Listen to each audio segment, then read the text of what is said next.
if we were to take a survey of all 7 billion people and ask everyone, what is it that you want above all else in life? Most people would respond a better relationship, or an intimate relationship, or more money, or better health, or a nicer house, or a better job, or preferably no job at all.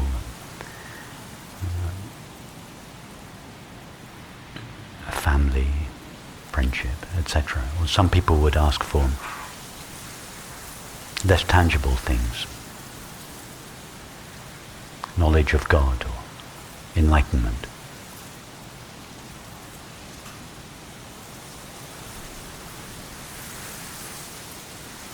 But if we were to say to these people, if you knew that your next intimate relationship would cause you misery, would you still want it? If you knew that having more money would make you miserable, would you still desire it? If you knew that enlightenment would make you miserable, would you desire it? Everyone would, of course, say no.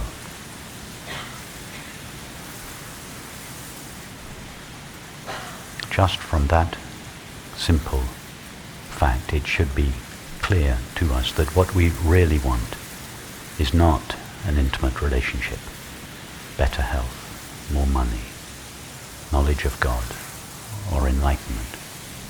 What we truly seek is the happiness we believe will be derived from them.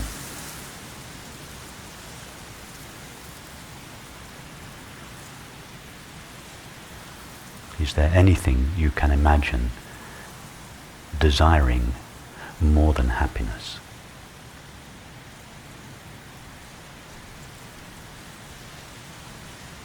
And if you can imagine anything, would you not desire that thing simply because it would make you happy?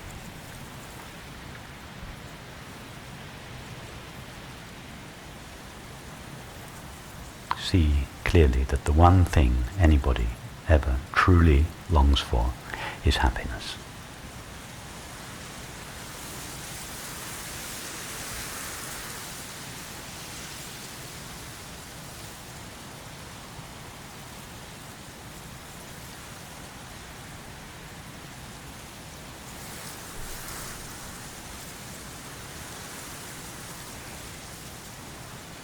Notice also that there have been many instances in our lives when we have been happy. And each of these instances of happiness was preceded by the acquisition of an object, a substance, an activity, a relationship.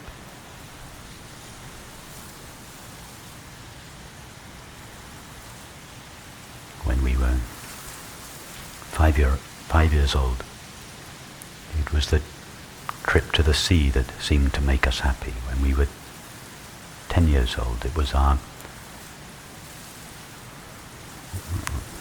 winning the competition at school that made us happy. When we were a teenager, it was our first romantic relationship that made us happy. When we were in our 20s, it was our first job that made us happy. In our 30s, our first home that made us happy, etc., etc. But in each of these cases, the experience of happiness itself was always the same experience.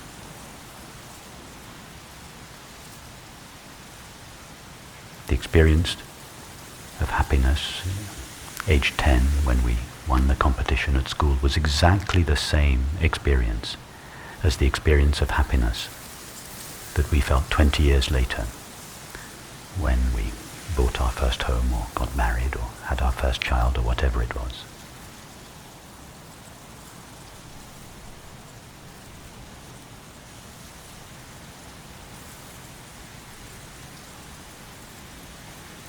Notice also that whatever it is that makes us happy doesn't always make us happy. It sometimes makes us miserable.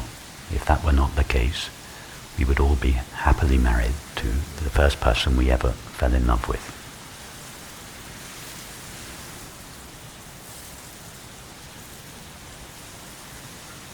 We all know that our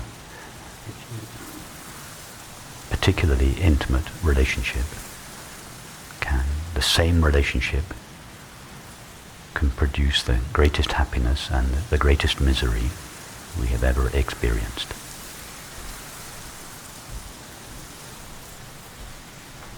If the happiness was really caused by the object or the activity or the relationship, then as long as that relationship was present, happiness would be present. But simply the fact that an object, an activity, a relationship can make us happy one day and miserable the next should be all the information we need to enable us to see clearly that happiness can never be derived from an object, a substance, an activity, or a relationship.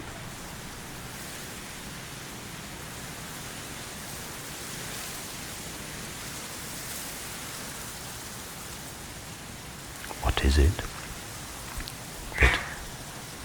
that makes it seem as if objects, activities, relationships cause happiness? It is simply that we say yes to that object, activity, or relationship. If we say yes to it, we experience happiness. If we say no to it, we experience misery. The happiness has got absolutely nothing to do with the object, the activity, or the relationship. It has everything to do with what takes place in our mind and our heart.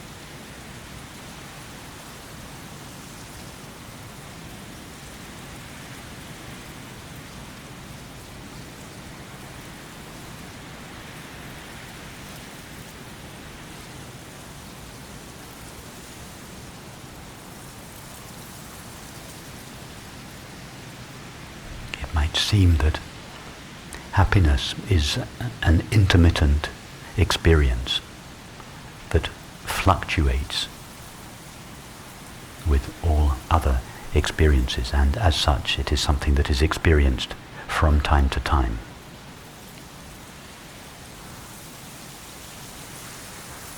That is like imagining that a little patch of blue sky that opens up in the cloud cover is a localized, temporary appearance of the sky.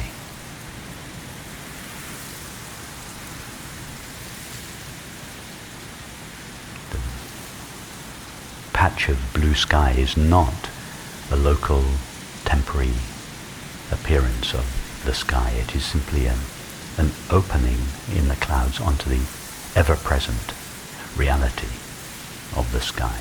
Happiness is like that. Every moment of happiness is a little window in our experience of the ever-present background of our essential being, whose nature is happiness itself.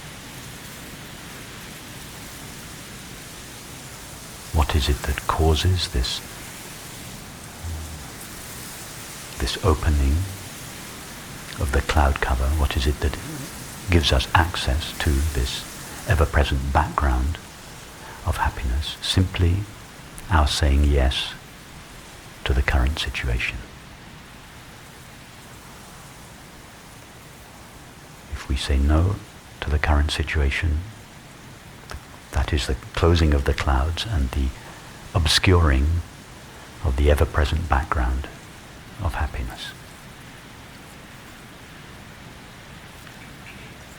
The experience of happiness has absolutely nothing to do with the objective content of our experience.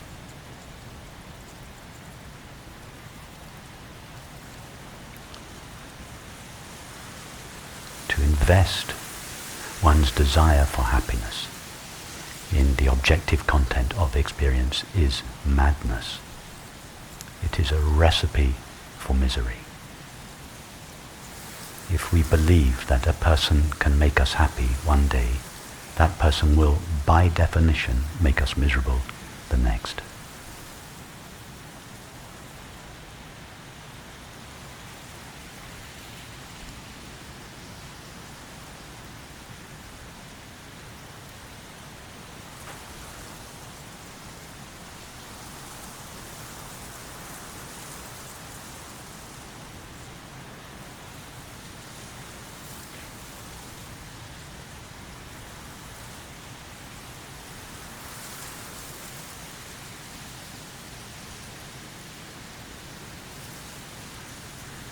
All that is required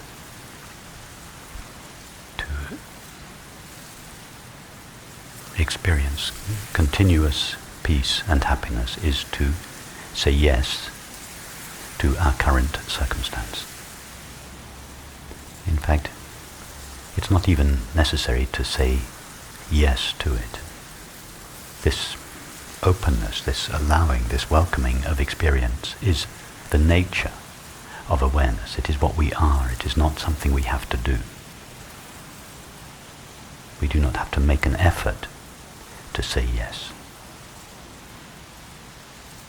The first words I ever heard Francis say were, meditation is a universal yes saying to everything.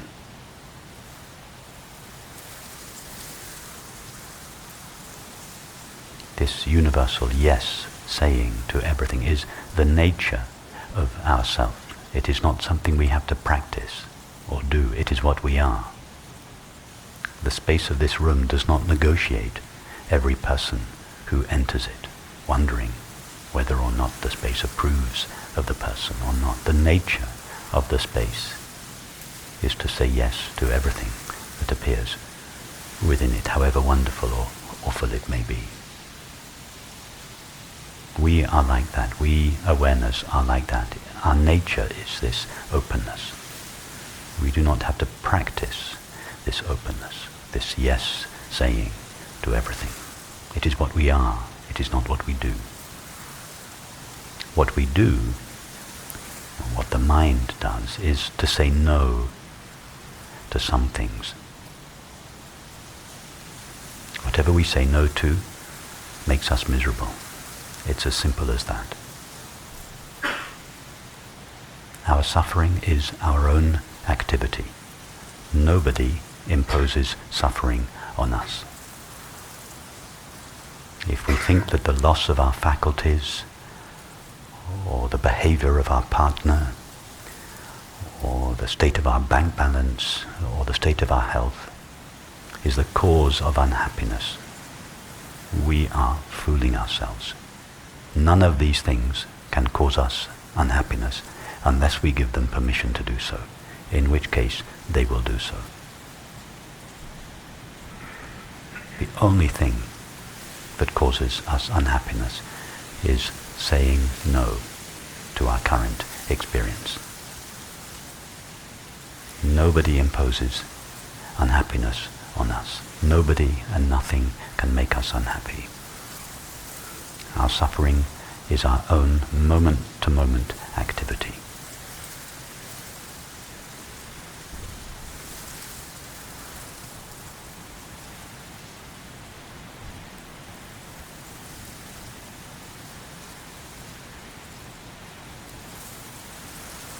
It is a choice we make moment by moment.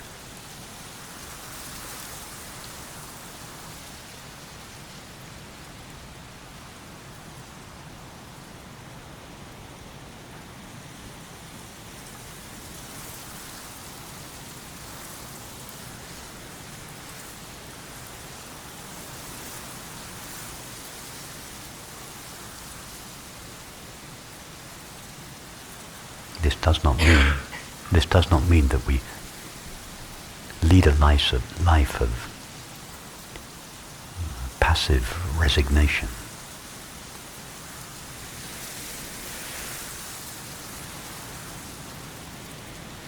It just means that our action in the world doesn't come from resistance.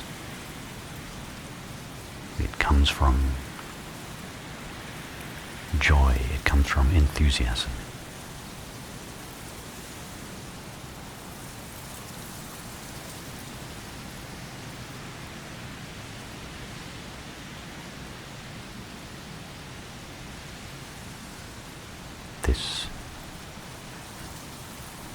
This joy, this happiness is the nature of ourself. It is available to everybody 24/7.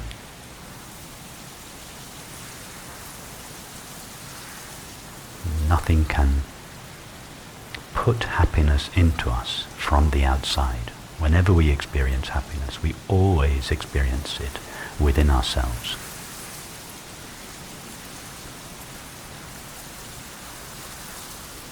If someone were to tell you now you have just won $10,000, immediately you would feel happy.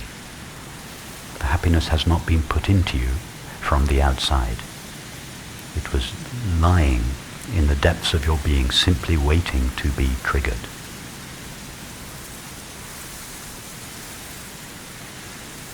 It was not even triggered by the fact of winning the lottery. It was triggered by your saying yes to that fact, your welcoming of that fact.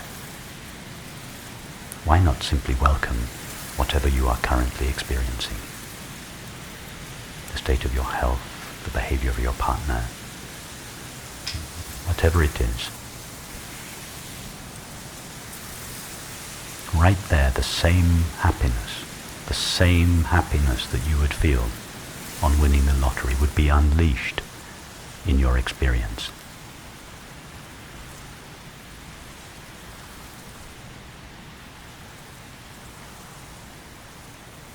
Imagine the freedom of leading a life where you know that your happiness is not dependent on anyone or anything.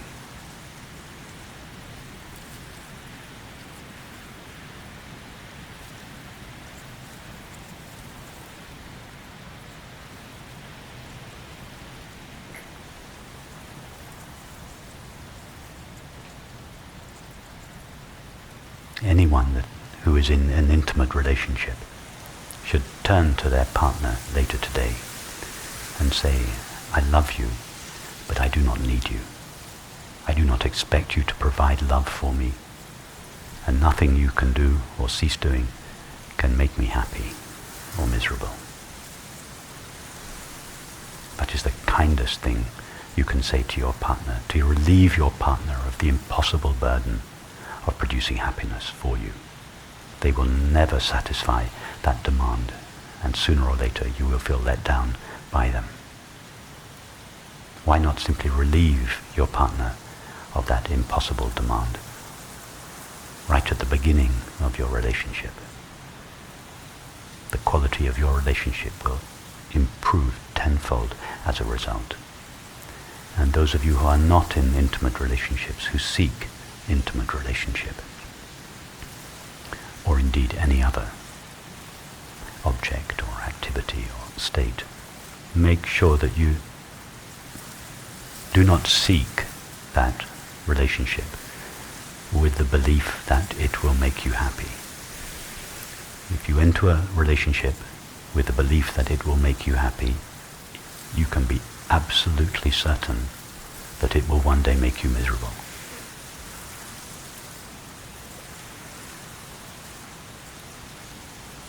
This is not a reason for not seeking intimate relationship. It is a reason for not seeking happiness in intimate relationship. Make sure your search for intimate relationship, or whatever other object or circumstances you search for, comes from your happiness and is not a means to it. And then, by all means, desire whatever you want. Whatever you want is then, it is the object, the activity, or the relationship through which you express your happiness, you share your happiness, you celebrate your happiness. So this is not a path of renunciation. It has nothing to do with curtailing our desires. Desire whatever you want, but make sure your desire comes from happiness and does not go towards it.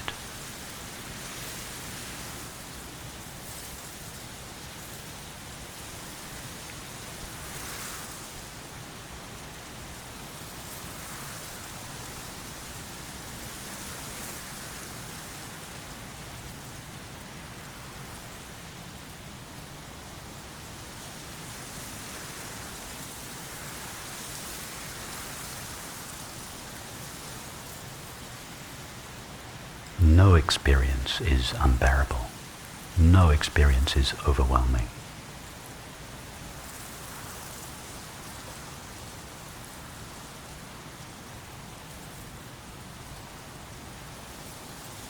What is unbearable is our resistance to experience.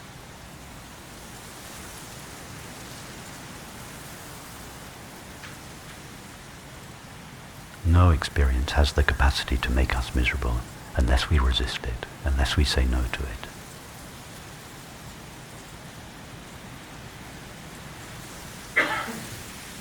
Can you taste the freedom that is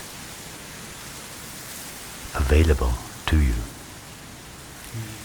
that is available to us if we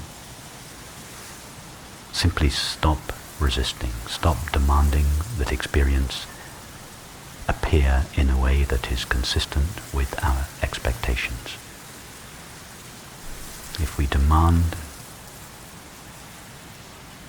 that happiness, if we demand that experience always appears in a way that is consistent with our expectations, we are going to be disappointed most of the time.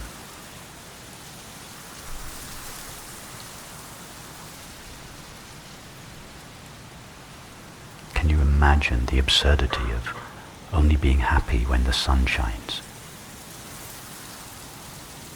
Of demanding that our happiness is dependent upon the weather?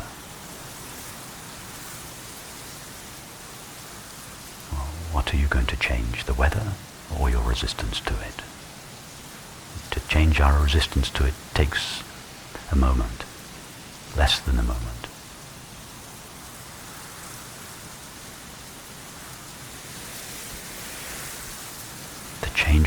Are we going to try to change another person's behavior, given that that behavior is the product of decades, lifetimes of conditioning? Or are we going to simply change our resistance to it?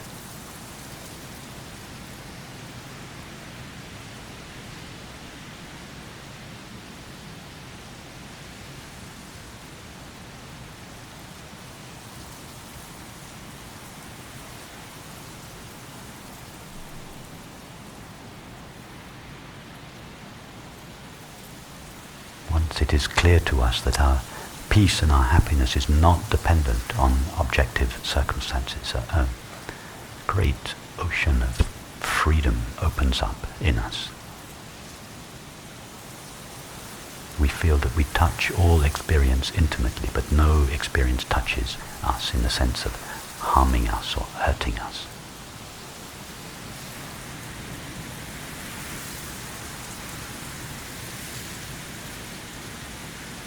We are totally open to all experience, but cannot be harmed or hurt by any experience.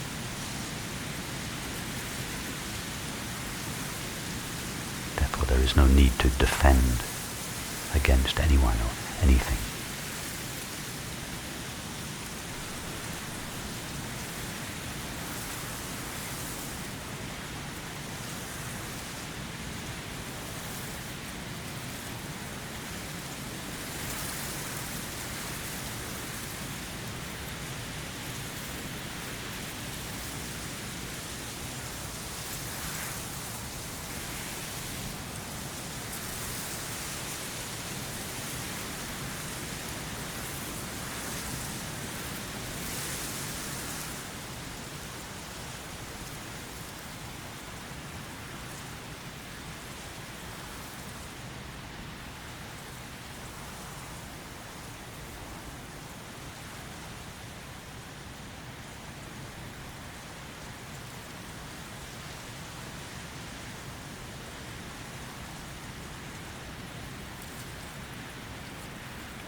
give your attention now, or yes, give your attention now to the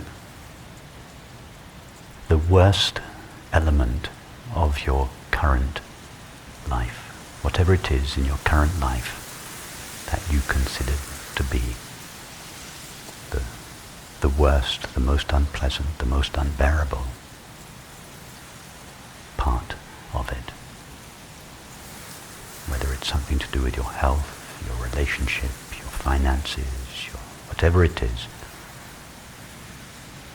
allow that to come to your attention.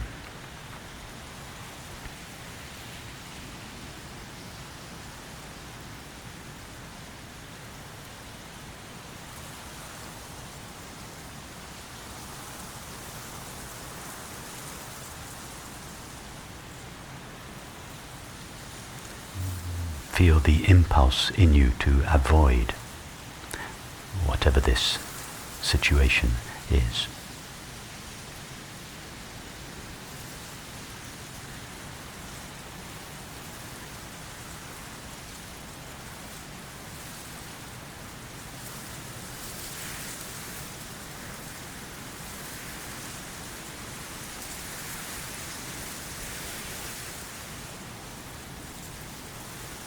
Ask yourself the question, is this situation really unbearable?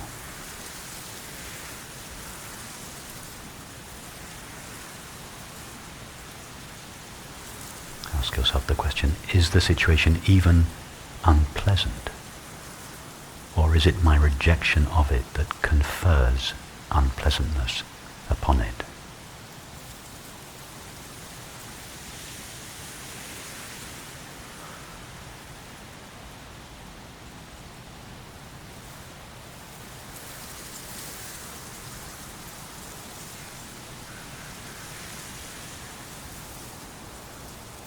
See that it is our resistance to the situation, not the situation itself, that is unpleasant.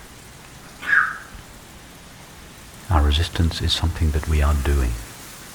It is not imposed on us by anyone or anything.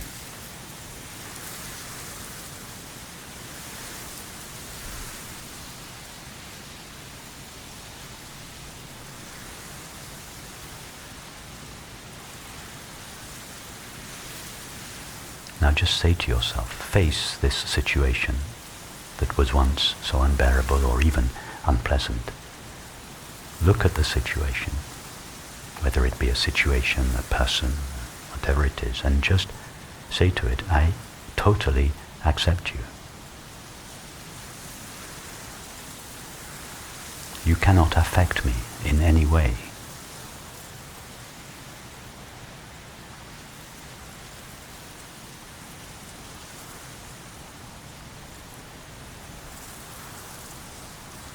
My being is not stained or harmed or hurt or changed or moved by you, whatever it is.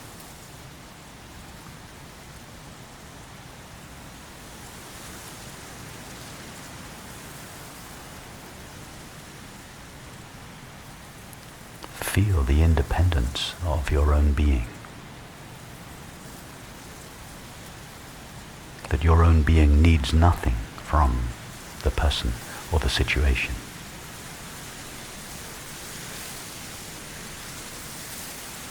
Withdraw your projection, your demand for happiness from the object or the circumstance or the person.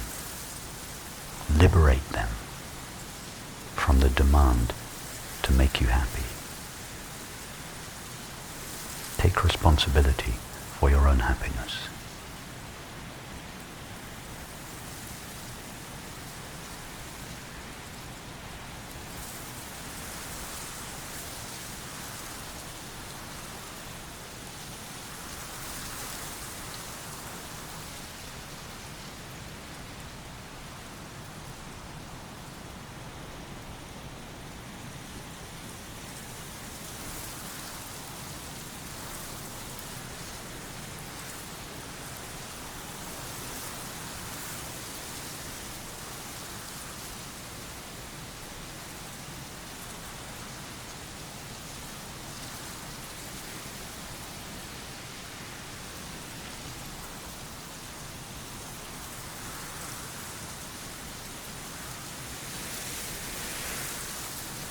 this independence of our own being may feel neutral to begin with, or it may just be felt as a background, as peace, but soon this peace will grow into happiness. The happiness that is innate in our being, or the happiness that is our being.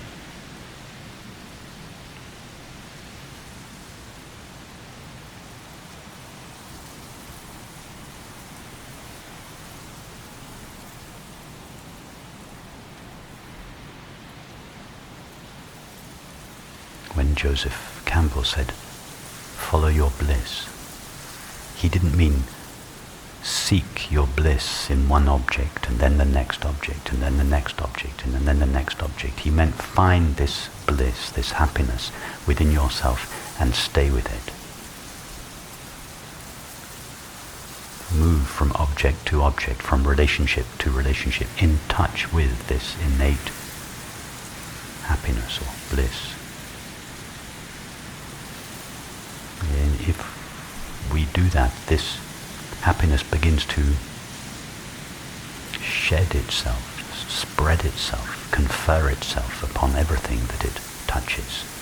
It begins to communicate itself.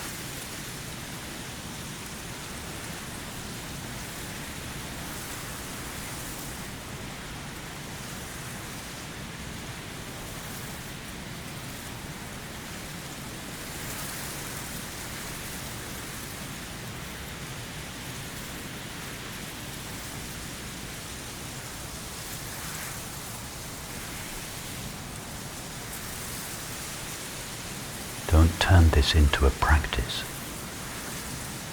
Don't struggle with your mind to say yes to something that your mind really wants to say no to. That this openness to experience comes from behind the mind. It is the nature of awareness, the nature of yourself, to be open to all experience. The fact that your current experience is already happening to you means that you, awareness, are already open to it. It is too late to resist it.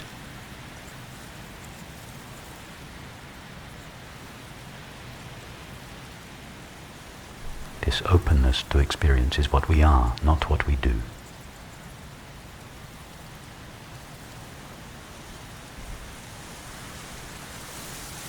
This resistance to experience is what we do, not what we are.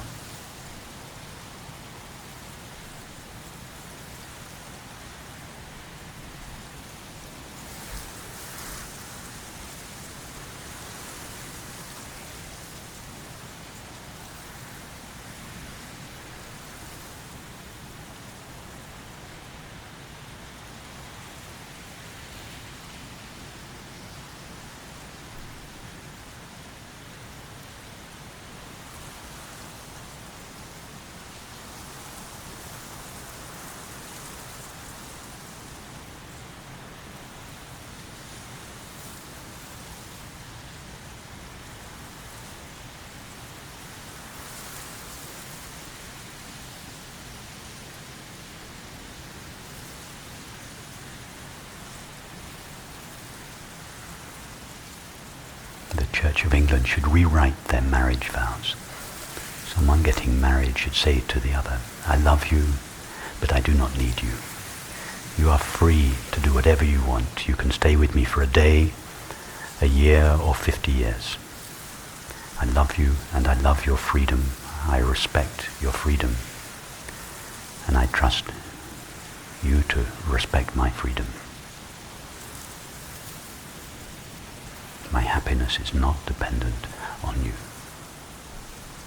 That is the most loving thing we can say to a partner. I love you, but I do not need you. Have the courage to say that to your partner.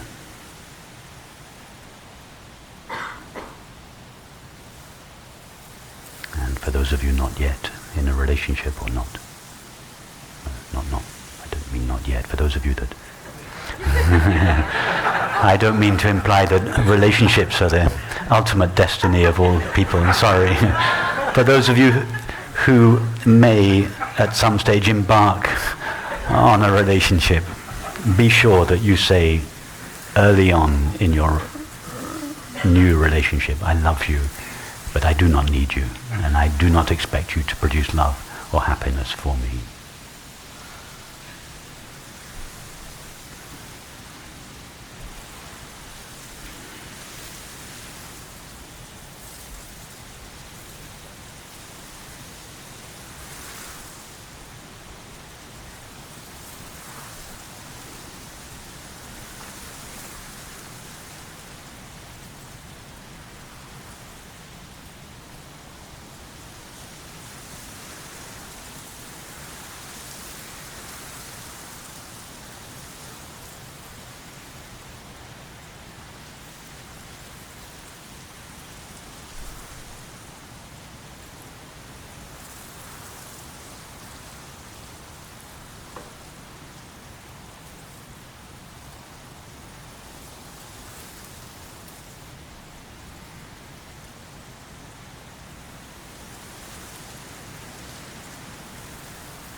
Please don't misunderstand me. I do not mean to imply that we should condone behavior in a partner, a friend, a colleague, a neighbor, a stranger,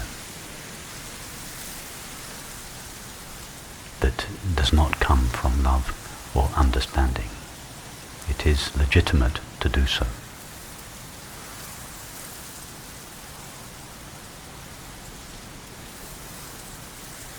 It is legitimate to address such behavior.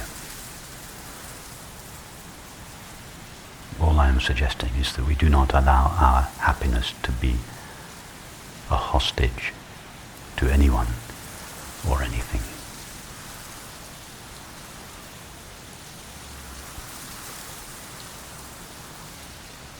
Our innate happiness is prior to experience.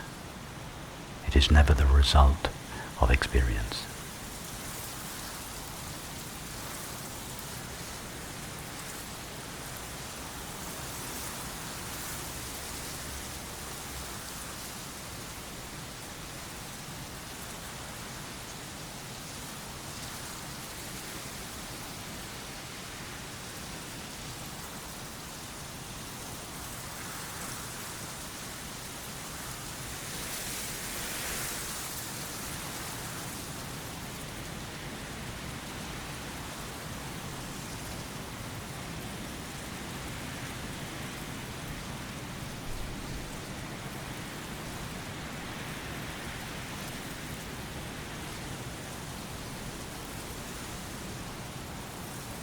This is what William Blake meant when he said, "He who binds himself to a joy does the winged life destroy."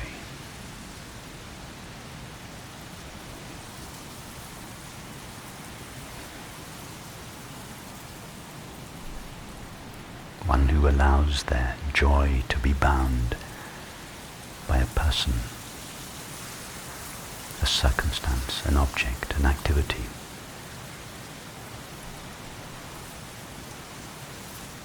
Does the winged life destroy this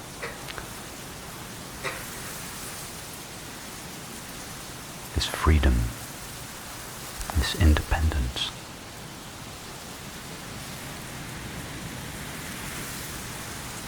This unconditional joy that is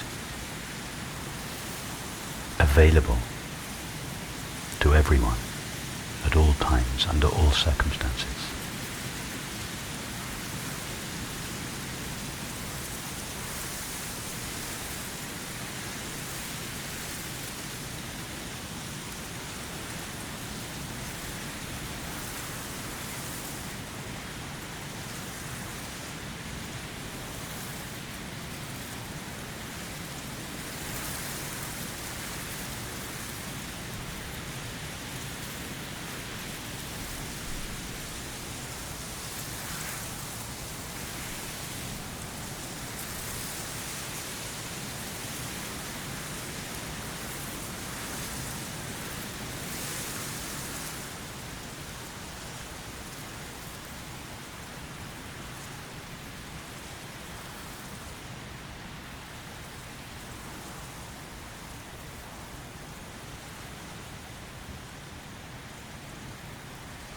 very sensitive to any feeling of boredom, irritation, or restlessness.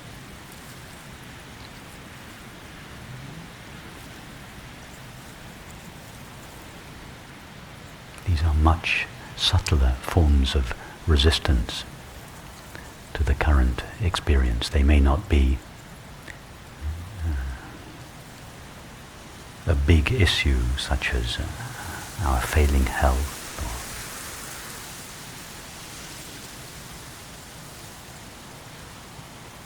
or a difficult relationship or the loss of a loved one.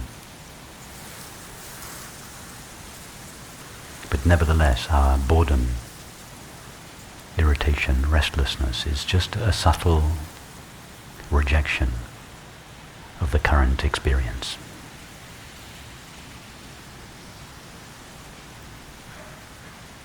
If only things were slightly different, I would be happy.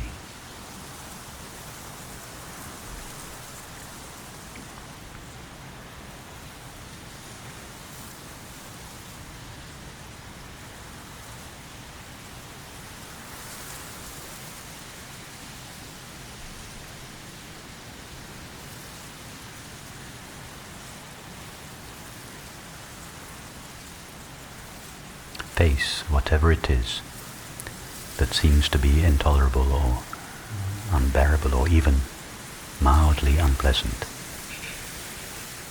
and see that the unpleasantness is not in the object or the experience. It is only in our resistance to it.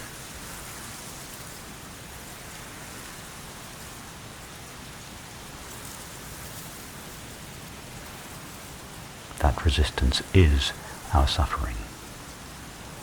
That's all our suffering consists of.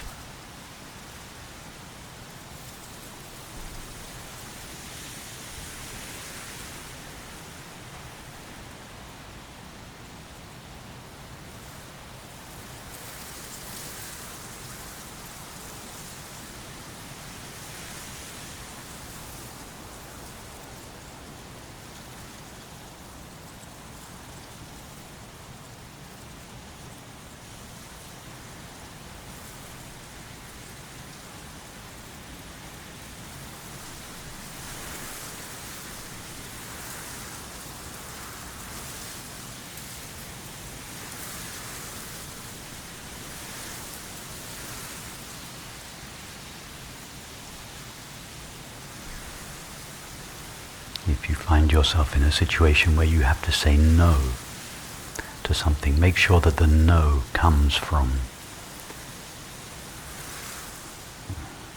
love and justice and intelligence.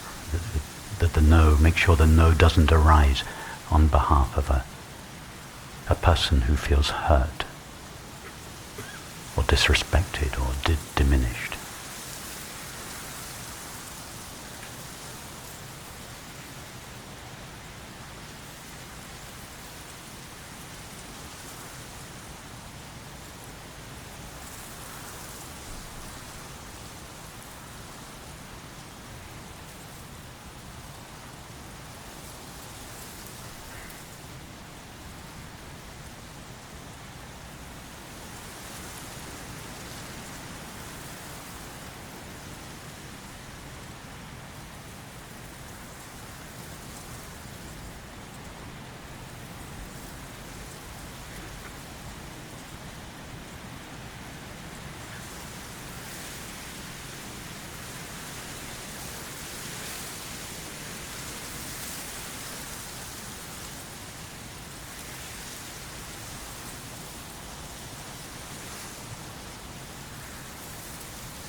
We often hear the phrase, the search for enlightenment. Whatever we are searching for is obviously not present now. Therefore, if we are searching for enlightenment, we are searching for an experience that will happen in the future.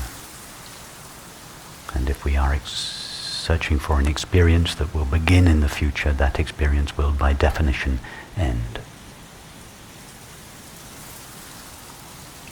search for enlightenment is the search for misery.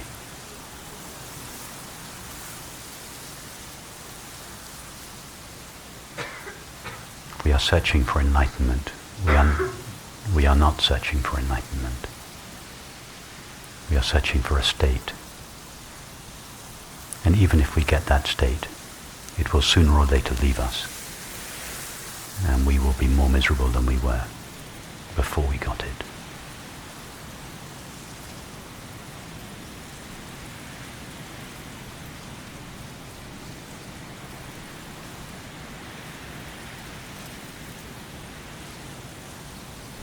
Enlightenment, so-called, the misnomer enlightenment, is the recognition, the revelation, the simple, not the extraordinary, mystical, spiritual revelation, the simple, ordinary revelation of the nature of ourself, its nature of peace and unconditioned joy, a joy that depends on nothing. It doesn't depend on an object, a relationship, a teaching, a teacher, a tradition. It is independent, unconditioned. It is the nature of ourself.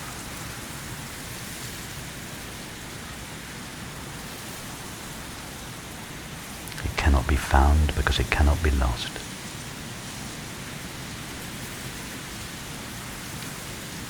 It can be concealed and revealed. And it is concealed only by our resistance to experience.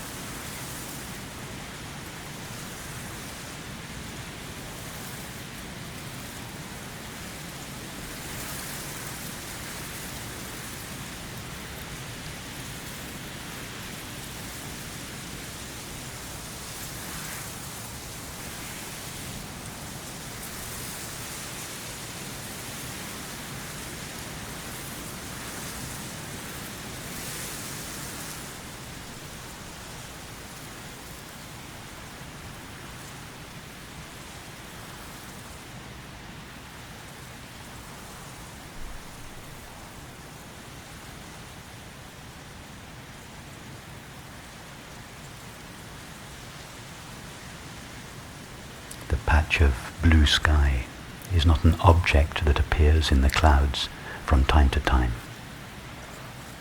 The clouds appear against the background of blue sky from time to time. Happiness is not a feeling that appears in experience from time to time. It is the background against which all experiences appear from time to time.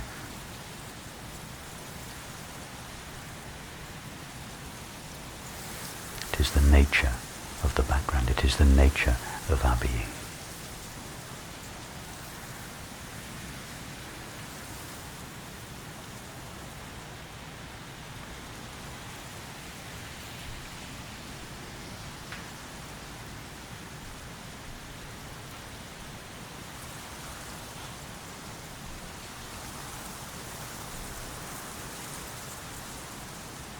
This is what this beautiful, succinct phrase in the Vedantic tradition means: Sat, Chit, Ananda. The knowing of being is happiness itself.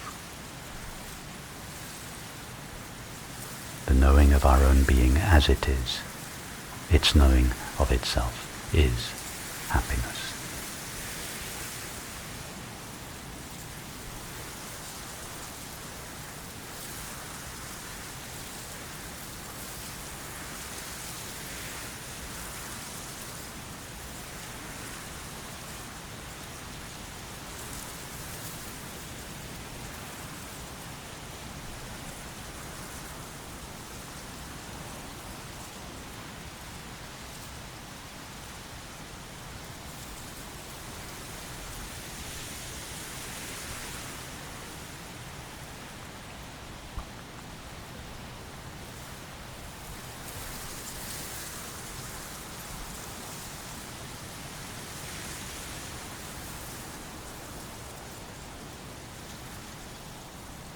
the space of this room does not resist anything, and it does not hold on to anything.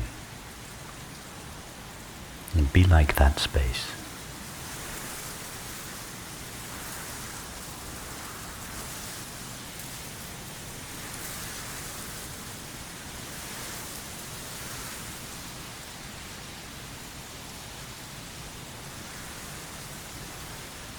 Resist nothing, seek nothing, need nothing, be nothing, know nothing. Not just objects and relationships, but ideas, including non-dual ideas. Hold on to nothing. Do not let yourself be defined by anything.